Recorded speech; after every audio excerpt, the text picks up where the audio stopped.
whatever. In VCU Athletic Director Ed McLaughlin's 2 decades in college athletics, nothing has changed the landscape like the transfer portal and the name, image, and likeness emergence. NIL, as it is commonly called, is the process by which student athletes can earn income based on their marketability.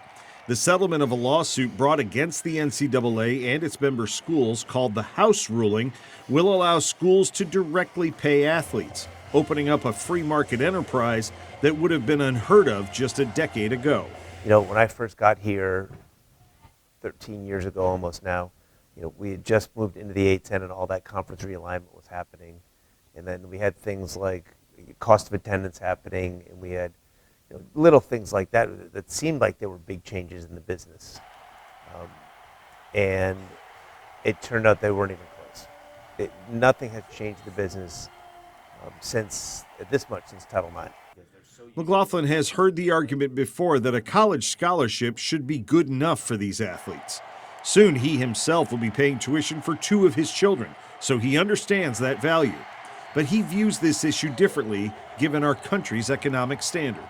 I'm not quite sure, as a capitalist, I'm not quite sure we should ever restrict anything like that. You know, and we're certainly not restricting the coaches. So I don't know why we'd hold the kids to a higher standard than we do the adults. NCAA schools had until the beginning of March to declare whether or not they would opt into the House settlement and begin the process of paying their athletes.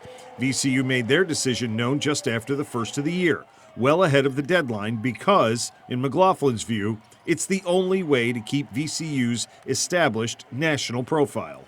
But there's nothing more visible in your campus than your athletic department.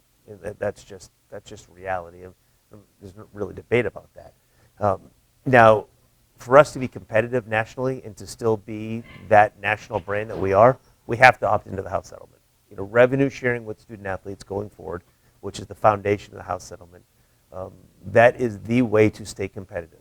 And I've had these conversations with our fans. Under the House settlement, schools can spend up to $20 million each year on their athletes in any sport.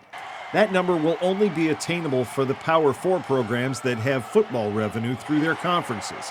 For smaller programs like VCU, the number will be set by the athletic department. In this case, McLaughlin and his staff believe $5 million a year is what VCU can afford and still remain competitive with their programs. How do we make sure that we can be a top 25 basketball program on men's and women's side?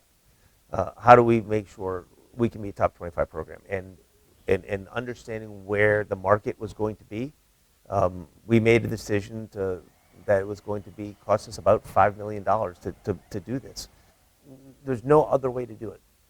You will not be able to recruit or retain student athletes who are talented, and you will not be able to retain coaches who are very good if you don't.